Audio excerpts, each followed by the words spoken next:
Sou Marcelo Orsini e neste trabalho, em conjunto com Otávio Pedersoli, estamos apresentando a obra O Consolador, do autor espiritual Emmanuel, na psicografia de Francisco Cândido Xavier, sob a coordenação do Grupo de Fraternidade Espírita Irmã Sheila de Belo Horizonte.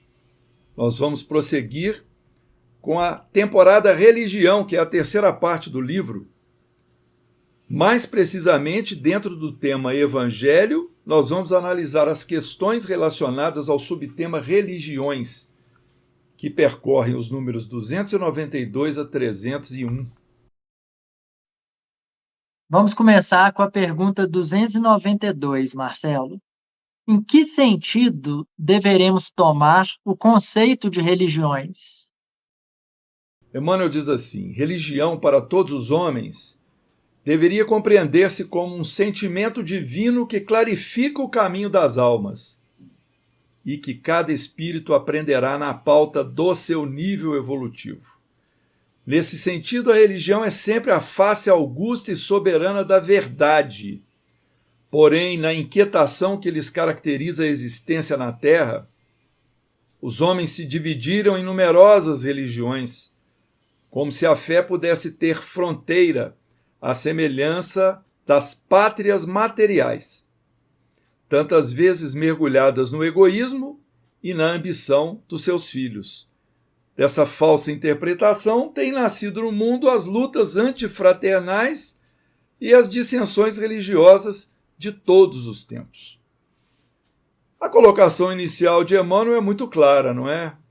E ela vem trazer para nós até um choque de pensamento, porque quando nós falamos em religião, a gente já quer saber qual que é a sua, qual que é a dele. Você é da minha religião? O que a nossa religião tem de diferente? Para Emmanuel não deveria ter nada disso.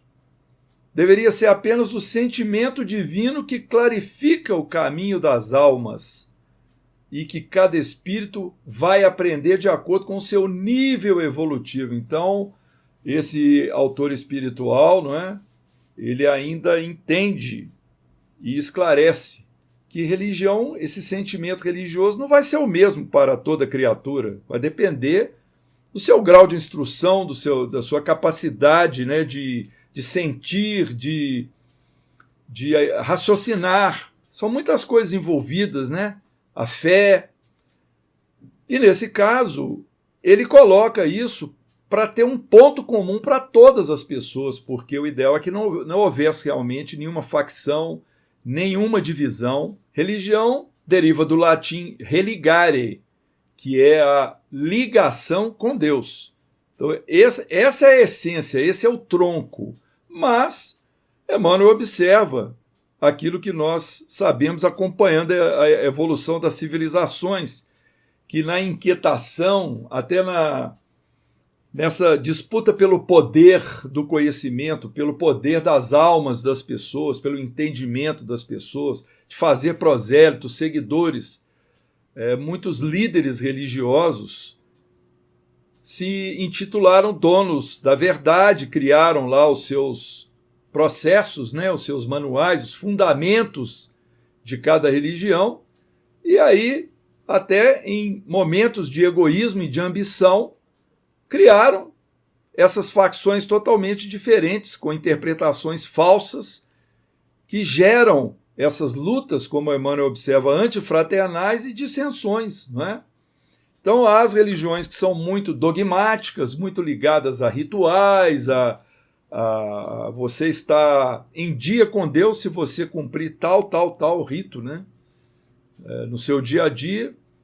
E muitas vezes se deixa de lado o principal, que é essa ligação do sentimento, que se faz através da mentalização, da prece e também da adoção para a vida diária do princípio moral elevado que a religião naturalmente precisa defender.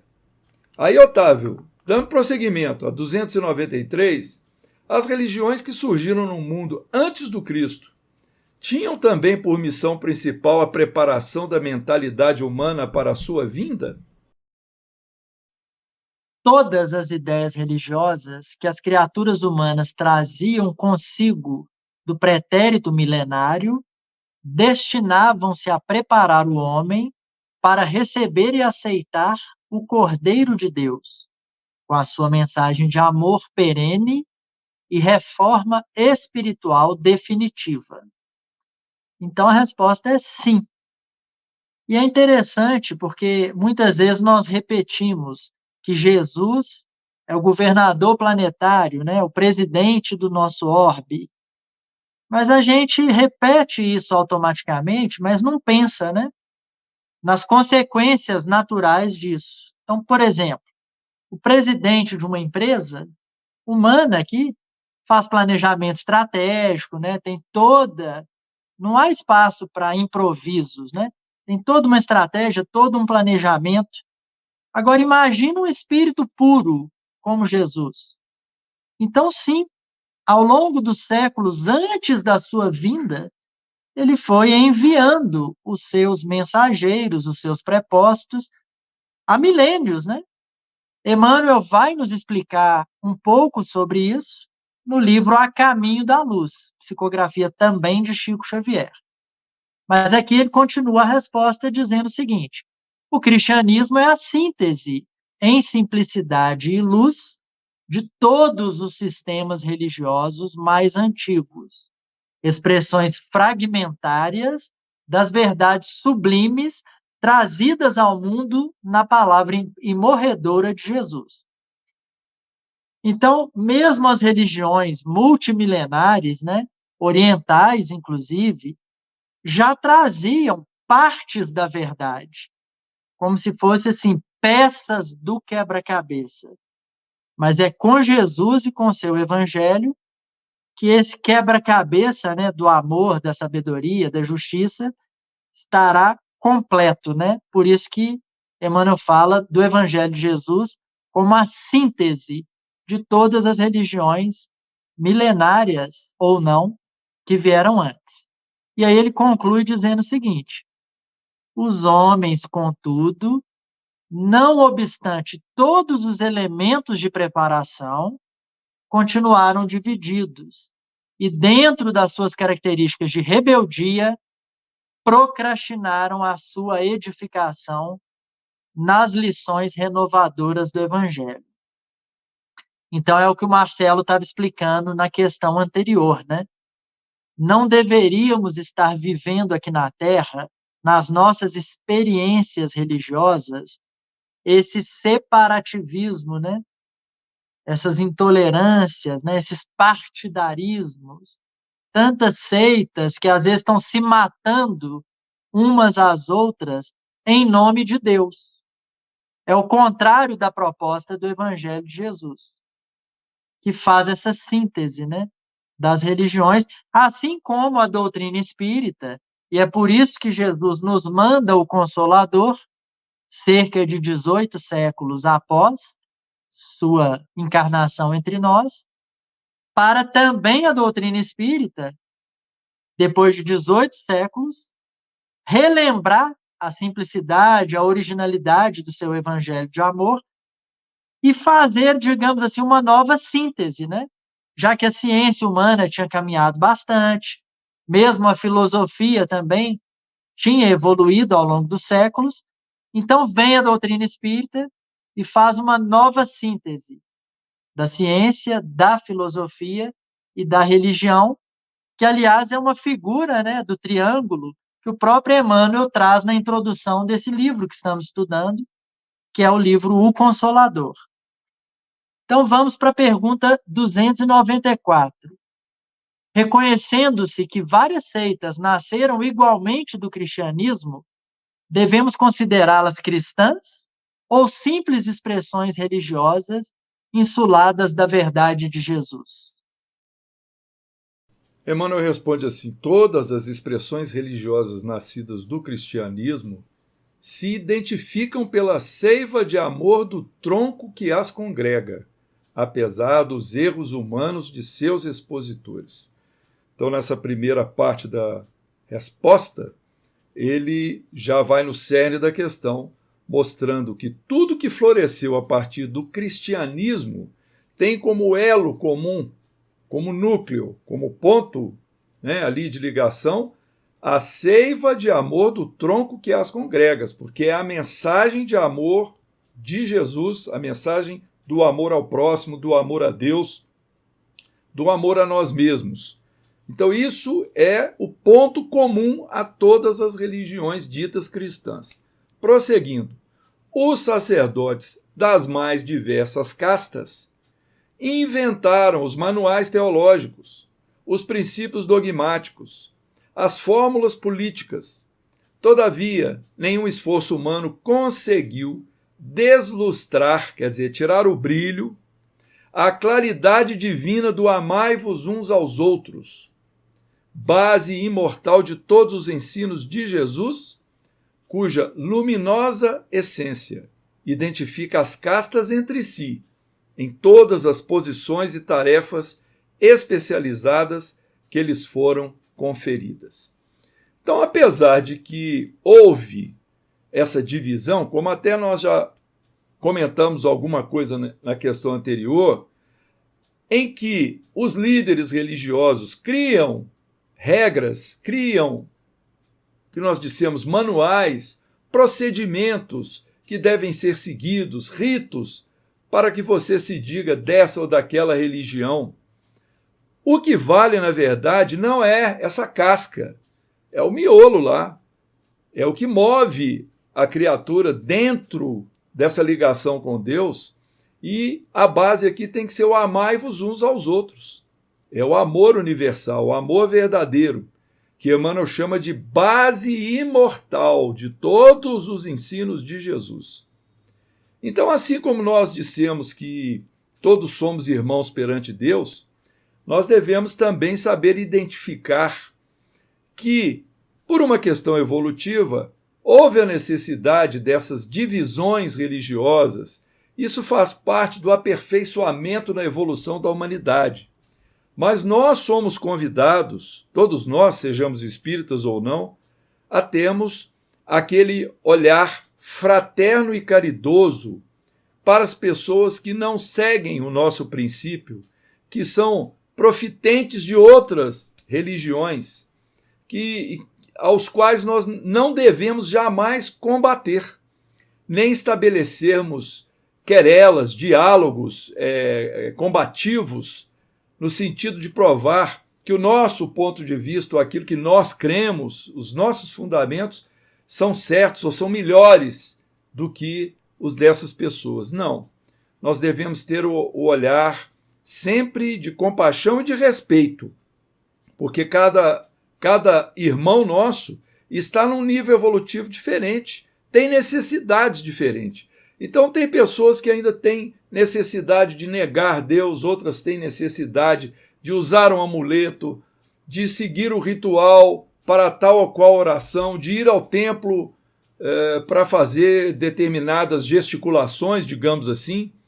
E nós, na verdade, temos no Espiritismo algo bastante diferente disso, mas devemos compreender a posição de cada pessoa nesse sentido e ver isso com bons olhos. Todos aqueles que estão a caminho de Deus, que sigam a maneira como julgarem correta, né? Desde que o amai-vos uns aos outros permanecer ali como a base, o solo, né? O fundamento principal, vai estar tudo certo, não é? E aí, Otávio, 295, se as seitas religiosas nascidas do cristianismo têm uma tarefa especializada, qual será a das correntes protestantes oriundas da Reforma? Vamos lá. A Reforma e os movimentos que se lhe seguiram vieram ao mundo com a missão especial de exumar a letra dos evangelhos, enterrada até então nos arquivos da intolerância clerical, nos seminários e nos conventos, a fim de que, depois da sua tarefa, pudesse o Consolador prometido, pela voz do Espiritismo cristão, ensinar aos homens o Espírito Divino de todas as lições de Jesus.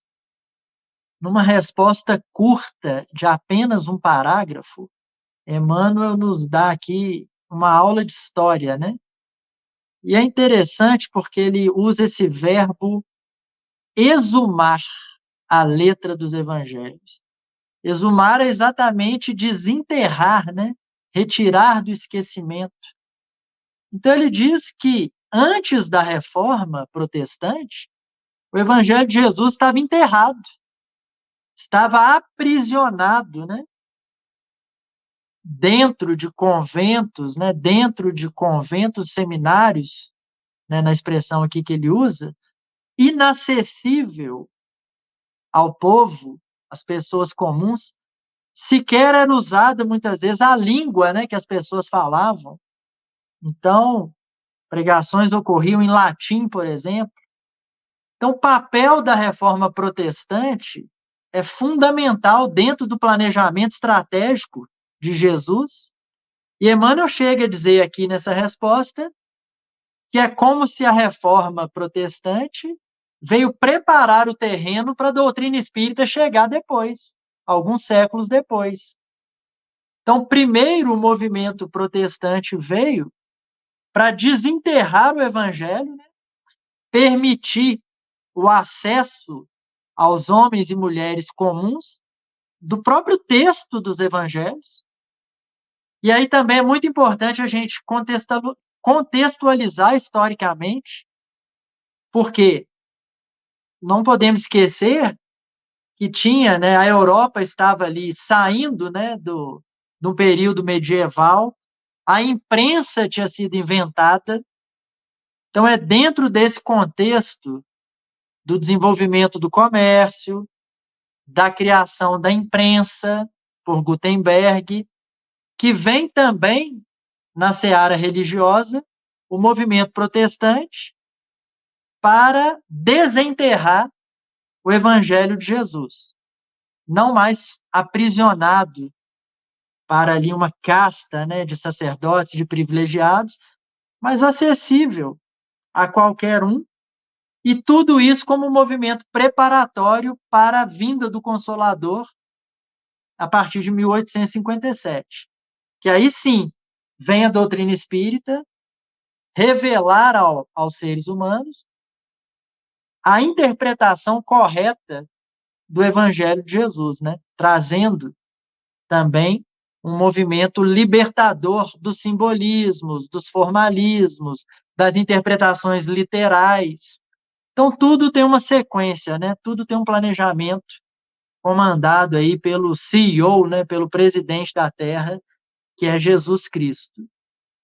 Pergunta 296, Marcelo.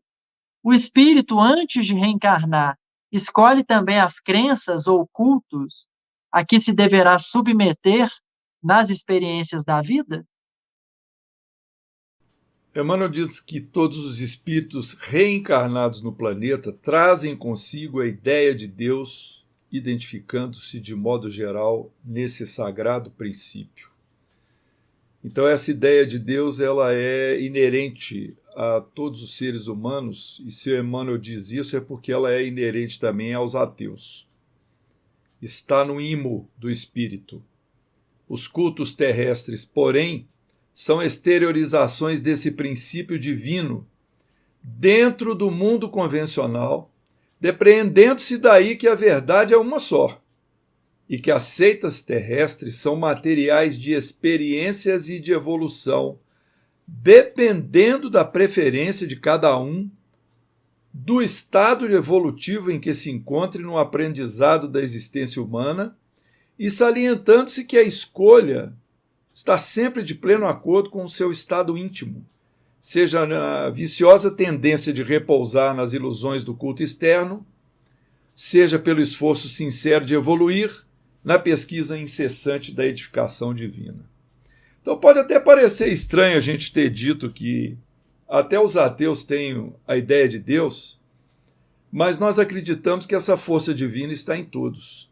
Há naturalmente uma negação, ainda vai levar um tempo maior para essas pessoas, né, no ciclo das reencarnações, para elas chegarem à conclusão da existência de Deus. Mas tudo então se baseia nesse princípio, algo que está na nossa centelha divina, que está no imo da nossa alma. Mas os cultos terrestres aí são convenções do nosso convívio no planeta Terra, né?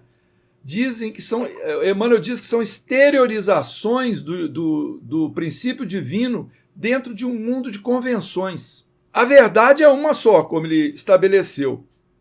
Mas as seitas terrestres, as diversas religiões, o nosso mentor explicou aqui que são materiais de experiência e evolução. Então, passar por essa religião, passar por aquela outra, é muitas vezes apenas um campo de oportunidade, de raciocínio, de desenvolvimento. Nós, por exemplo, temos pessoas que conhecemos que são espíritas hoje, espíritas de leitura, de frequência à casa espírita e tal, mas tiveram passagem pela igreja evangélica, onde trabalhavam como assessorando a liderança da igreja, e com o tempo resolveram, ou seja lá por qual questão particular que foi, mudar. Então nós não estamos aqui dizendo que é para deixar a igreja evangélica e vir para o espiritismo, ou vice-versa. É que as pessoas passam por essas situações no campo das experiências evolutivas e vai, como diz Emmanuel aqui, de acordo com a preferência de cada um. E a escolha vai estar sempre de acordo com o seu estado íntimo. Então, não significa naturalmente que nós, no campo espiritual, escolhemos a religião que a gente vai ter, porque nós podemos até reencarnar num grupo de civilização que não tem aquela religião que a gente adotou da última vez. E aí nós vamos ser forçados a passar por uma experiência diferente que vai agregar ao nosso pensamento, à nossa história, né, evolutiva. Mas é interessante quando ele chama a atenção aqui da viciosa tendência de repousar nas ilusões do culto externo. Por que ele usa esse verbo, repousar nas ilusões do culto externo? Porque são aqueles crentes que julgam que seguir os rituais, fazer lá toda aquela encenação ou uso de paramentos e objetos, fumaça, incensos, seja lá o que for, vai ser suficiente para que a alma evolua, para que se purifique ou para que vai estar de bem com a divindade. Quando, na verdade, nós vimos em questão anterior, o que vale é o amai-vos uns aos outros, é o comportamento, é o pensamento, é o nível de atitude diante da vida. Como diz Emmanuel aqui no final da sua resposta, o nosso esforço sincero de evoluir. Então, na questão 297, Otávio, considerando que a convenção social confere aos sacerdotes das seitas cristãs certas prerrogativas na realização de determinados acontecimentos da vida, como interpretar as palavras de Mateus? Tudo o que ligares na terra será ligado no céu. Se os sacerdotes tantas vezes não se mostram dignos de falar no mundo em nome de Deus? Vamos ver a explicação de Emmanuel, lembrando, como já estudamos há 2 episódios, que Emmanuel tem muita experiência, inclusive com várias reencarnações, vivenciando a condição de sacerdote, ou seja, ele tem conhecimento de causa aqui para falar. Ele vai explicar o seguinte: faz-se indispensável observar que as palavras do Cristo foram dirigidas aos apóstolos e que a missão de seus companheiros não era restrita ao ambiente das tribos de Israel, tendo a sua divina continuação além das próprias atividades terrestres. Até hoje, os discípulos diretos do Senhor têm a sua tarefa sagrada, em cooperação com o Mestre Divino, junto da humanidade, a Israel mística dos seus ensinamentos. Então, primeiro, Emmanuel está deixando claro que Jesus estava falando ali para os seus apóstolos e que Israel, na verdade, representa a humanidade inteira. Mas aí ele vai continuar dizendo o seguinte: os méritos dos apóstolos, de modo algum, poderiam ser transferidos automaticamente aos sacerdotes, degenerados pelos interesses políticos e financeiros de determinados grupos terrestres, depreendendo-se daí que a Igreja Romana a que mais tem abusado desses conceitos, uma vez mais, desviou o sentido da lição do Cristo.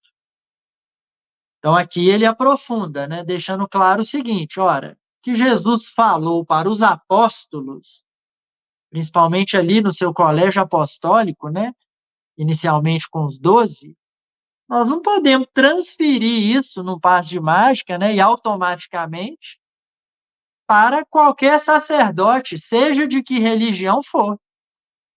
Inclusive para nós, que não temos sacerdotes, né? Mas temos os médiuns, temos os expositores, né? Temos os coordenadores. Claro que a doutrina espírita e o movimento espírita se organiza de uma maneira onde não existe hierarquia, né? Nós somos religião, sim, mas no sentido autêntico de religião que o Marcelo já explicou. Não religião no sentido de um conjunto de dogmas, de uma estrutura humana hierarquizada. Isso não. Mas o fato é que nós não podemos transferir automaticamente para seres imperfeitos como nós, inclusive aqueles que vestem, né, uma batina ou uma túnica, ou mesmo uma beca de um magistrado, o que seja, transferir algo que Jesus estava ali falando para os apóstolos, né? O mérito é individual, é conquista íntima de cada um de nós. É isso que Emmanuel está querendo dizer. E que muitas vezes, ele diz, as autoridades clericais ou mundanas se corrompem, né, ou se seduzem pelos interesses políticos, econômicos, materiais. E aí perde, né, todo o poder legítimo, o poder verdadeiro, o poder divino. Importa, porém, lembrarmos, neste particular, a promessa de Jesus, de que estaria sempre entre aqueles que se reunisse sinceramente em seu nome. Ou seja, nós não precisamos das autoridades humanas, religiosas, políticas, o que for. Se Jesus nos disse que quando 2 ou mais estiverem reunidos em seu nome, ele ali estaria. Claro, né, pessoal, que nós não estamos aqui querendo desmerecer as instituições humanas. Todas elas, religiosas, políticas, jurídicas, têm o seu papel dentro da lei de progresso, da lei evolutiva. O que seria de nós sem essas instituições humanas? Viveríamos na anarquia, né? No caos completo? Então, todas essas instituições cumprem um papel social, mas acontece que elas não têm esse poder que muitas vezes elas se arvoram. E não precisa dessa estrutura hierarquizada, né, com reconhecimentos humanos, para que Jesus esteja entre nós. É isso que Emmanuel está nos explicando. E aí ele conclui dizendo o seguinte: nessas circunstâncias, os discípulos leais devem manter-se em plano superior ao do convencionalismo terrestre, agindo com a própria consciência e com a melhor compreensão de responsabilidade em todos os climas do mundo. Porquanto, desse modo, desde que desenvolvam atuação no bem, pelo bem e para o bem, em nome do Senhor, terão seus atos evangélicos tocados pela luz sacrossanta das sanções divinas. Então, essa conclusão aqui ela é muito importante. Emmanuel está nos convidando a menos convencionalismo, menos formalismo, menos dogmas, menos rituais e mais vivência do Evangelho, na simplicidade da nossa vida cotidiana. Sabedores que essa compreensão que a doutrina espírita nos possibilita atrai uma responsabilidade. E muitas vezes nós, espíritas, porque a gente tem que pensar é na nossa casa, né? Não é na religião do vizinho, não. Nós espíritas falamos, não, nossa Nossa religião não tem dogma, não tem ritual, mas muitas vezes na sutileza a gente ritualiza, né? Então, por exemplo, vou tomar um passe ali, ou vou fazer uma tarefa, como se isso tivesse me libertado dos compromissos, né? Pronto, agora o resto da semana, agora eu vou ser eu mesmo, né? Intolerante, impaciente, agressivo. Semana que vem eu vou lá e faço de novo a campanha do quilo. Semana que vem eu vou lá e tomo outro passe. E aí estou aqui sendo um pequeno ditador com a minha filha, com o meu cônjuge, etc. Então, cuidado, né? O nosso para casa aqui é entender esse convite de Emmanuel a menos convencionalismo e mais vivência no bem, pelo bem e para o bem, que é a expressão que ele usa aqui. Pergunta 298, Marcelo. Considerando que as religiões invocam o Evangelho de Mateus para justificar a necessidade do batismo em suas características cerimoniais, como deverá proceder ao espiritista em face desse assunto? Nós devemos ler Emmanuel inicialmente para situarmos o pensamento do nosso instrutor. Os espíritas sinceros na sagrada missão de paternidade devem compreender que o batismo, aludido no Evangelho, é o da invocação das bênçãos divinas para quantos a ele se reúnem no Instituto Santificado da Família. Longe de quaisquer cerimônias de natureza religiosa que possam significar uma continuação dos fetichismos da Igreja Romana, que se aproveitou do símbolo evangélico para a chamada venda dos sacramentos, o espírita deve entender o batismo como o apelo do seu coração ao Pai de misericórdia, para que os seus esforços sejam santificados no trabalho de conduzir as almas a elas confiadas no instituto familiar, compreendendo, além do mais, que esse ato de amor e de compromisso divino deve ser continuado por toda a vida, na renúncia e no sacrifício, em favor da perfeita cristianização dos filhos, no apostolado do trabalho e da dedicação. Uma resposta dessa não deu espaço para nenhum tipo de culto ou ritual. Aqui não foi falado de mergulho na água, aqui não foi falado do objetivo de ter direito a adentrar o paraíso, aqui não foi falado quem é o sacerdote que pode ou não batizar.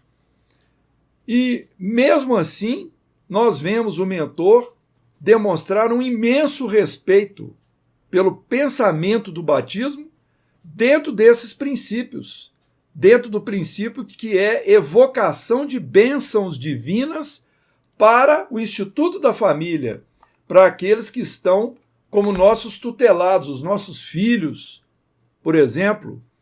Então, esse esforço de pensamento, né, de natureza religiosa, ele é justamente para que o trabalho da família seja santificado no sentido de conduzir essas almas que estão confiadas ao pai, à mãe, a outros membros da família, a uma evolução digna, a uma evolução com cristianização, com dedicação, com trabalho. É disso que Emmanuel está falando. A Igreja Romana fazia na sua época, né, lá no seu início, da interpretação do batismo de João, que mergulhava para o arrependimento dos erros, né? Era um gesto simbólico para que as pessoas que estivessem sendo batizadas tivessem respeito pela divindade, que se arrependessem dos seus erros, não que aquilo fosse uma coisa necessária, o mergulho na água. Era apenas um gesto simbólico que continuou sendo adotado pela Igreja Evangélica, pela Igreja Católica. E isso é o que, para nós, tem menos importância, digamos assim. Não são rituais que devem ou não devem ser abolidos. O Espiritismo não entra nessa questão. Ele entra na questão do cerne. O que é o principal? O principal é o batismo como força de amor na conduta dos tutelados da família. Isso é o que importa.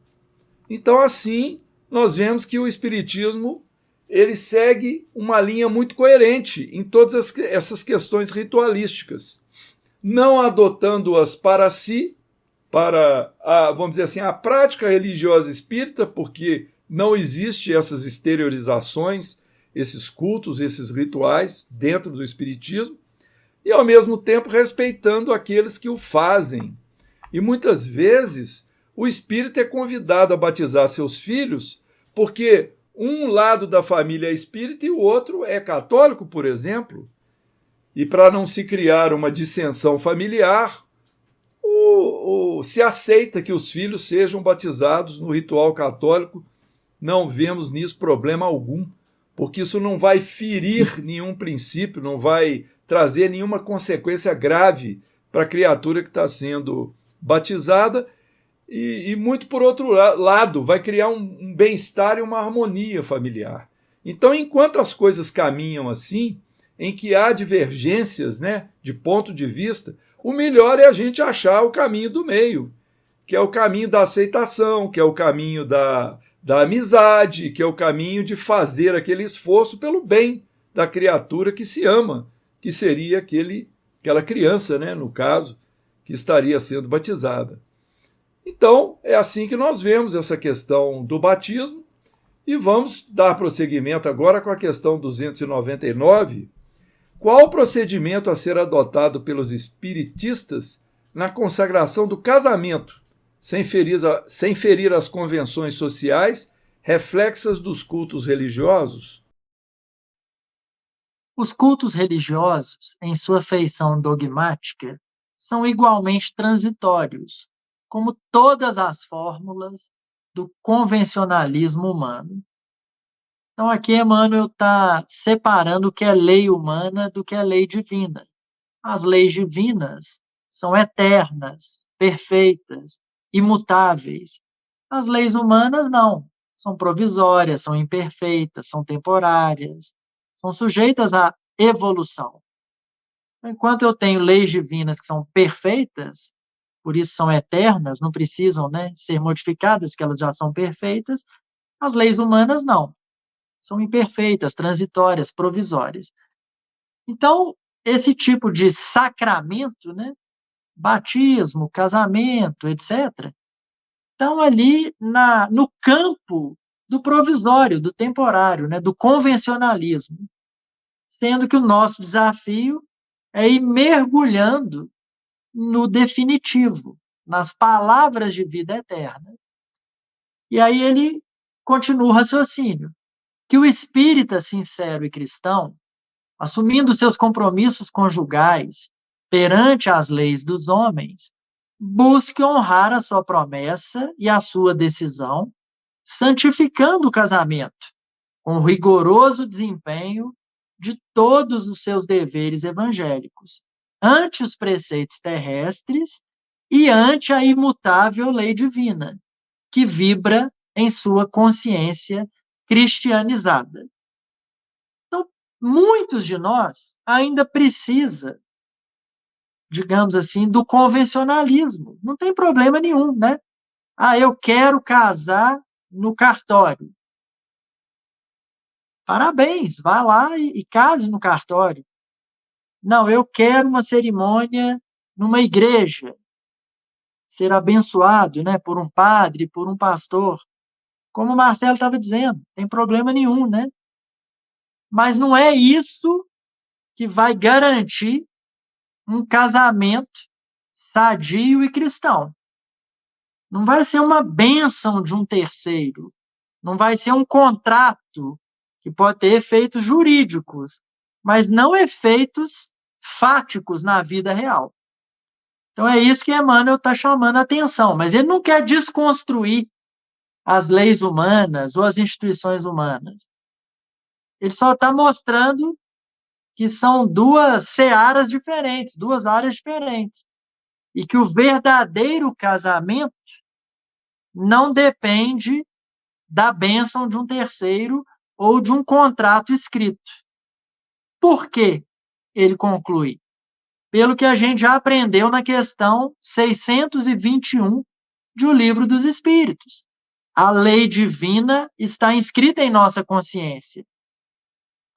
Então, infelizmente, ainda é muito comum no nosso plano as traições, né? Tá todo dia, ou nos jornais, ou nas fofocas, né? No papo do cafezinho.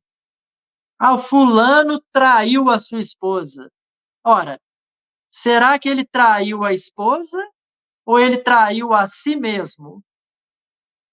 Porque ninguém engana o outro. O livro Coragem vai nos trazer isso, né? O mal que fazemos ao outro, na verdade, é o mal que fazemos a nós próprios. Ah, eu enganei a minha esposa, né? Eu traí minha esposa e ela nem ficou sabendo. Ora, cedo ou tarde, a minha consciência vai me chamar à responsabilidade, né? E eu vou ver que, no fundo, eu enganei. Não foi a ela. Claro que muitas vezes, quase sempre, eu imputei a ela um sofrimento, uma dor, né? Mas, no fundo, quem adquiriu dívidas e comprometeu a trajetória evolutiva fui eu. Foi o traidor e não o traído, né? É isso que Emmanuel está querendo aqui nos convidar a refletir. A lei divina é imutável. Não tem jeitinho brasileiro.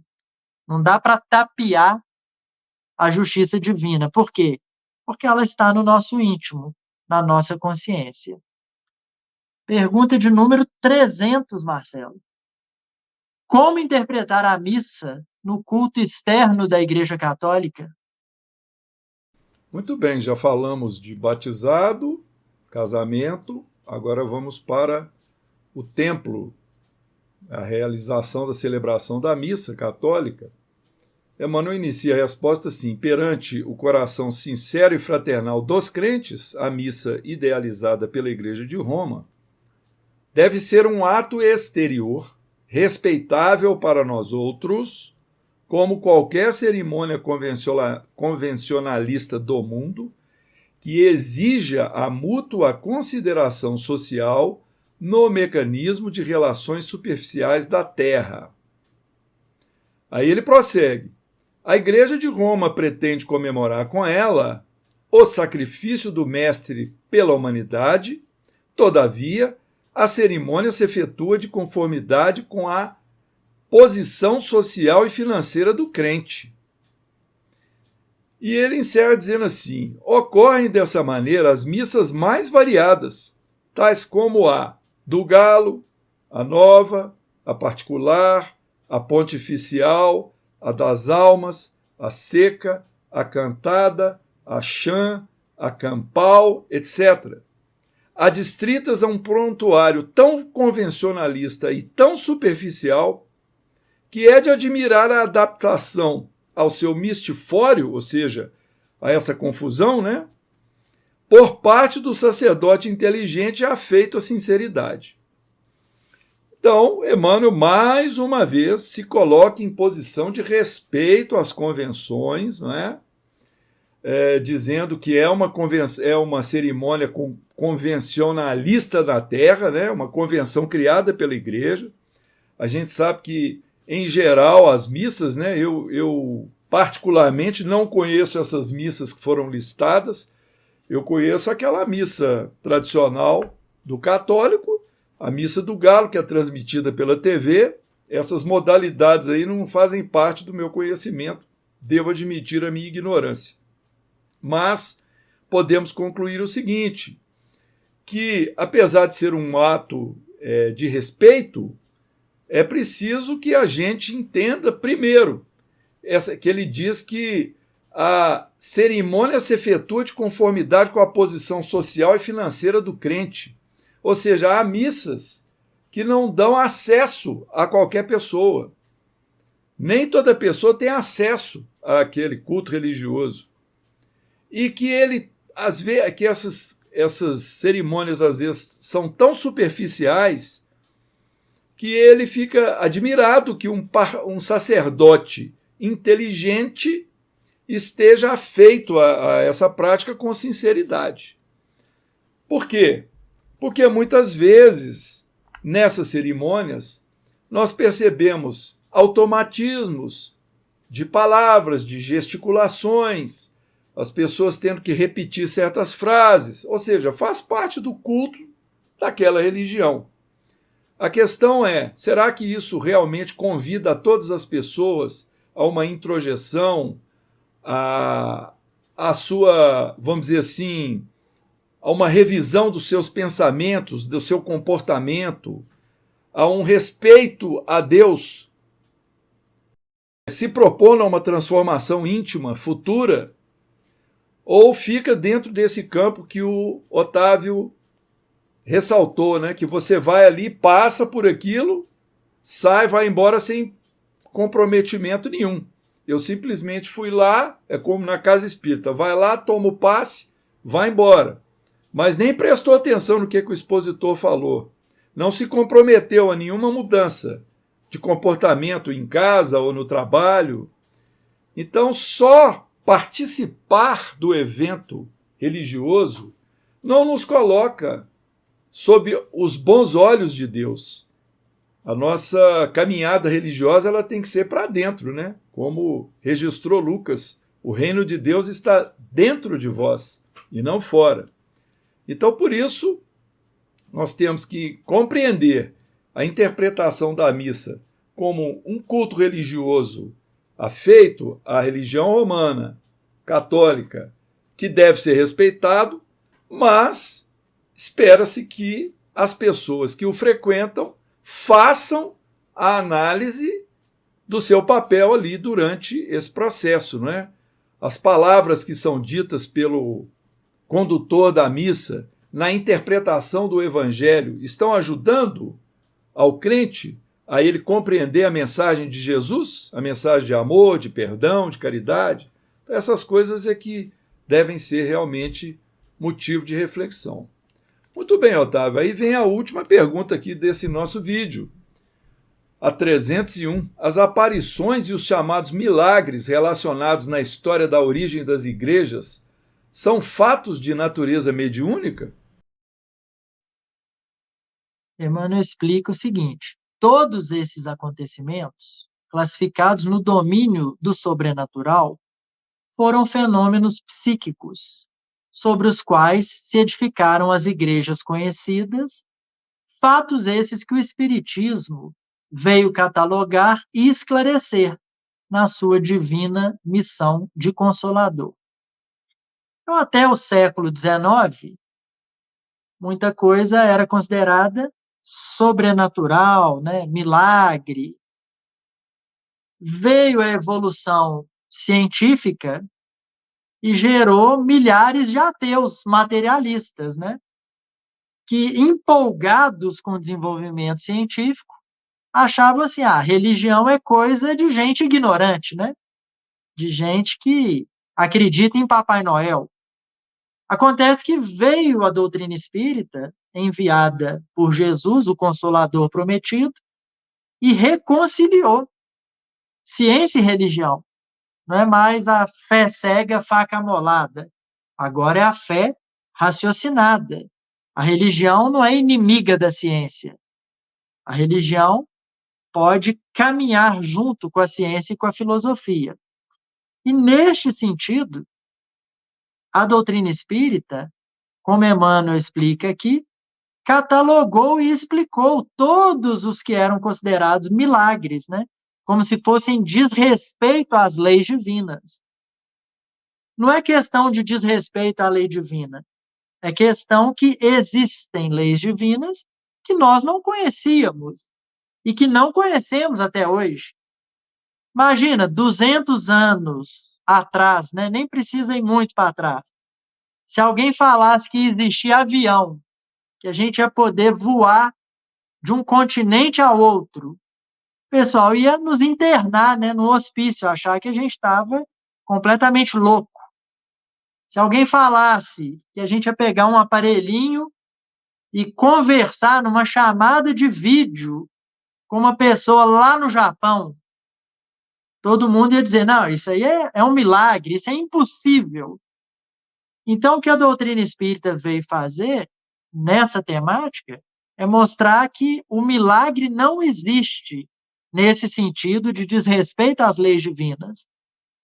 Que o que a gente chama de milagre no popular são muitas vezes, ou quase sempre, fenômenos psíquicos ou fenômenos naturais que são explicados por leis que a gente ainda não conhece ou ainda não compreende devidamente. Nesse sentido, podemos convidar aqui todos nós ao estudo da parte do livro A Gênese, quando Kardec vai estudar todos os considerados milagres de Jesus à luz da doutrina espírita. Então, uma referência bibliográfica interessante para que a gente continue estudando essa questão. Com isso, nos despedimos e nos encontraremos em breve para mais um episódio da série O Consolador. Paz e alegria.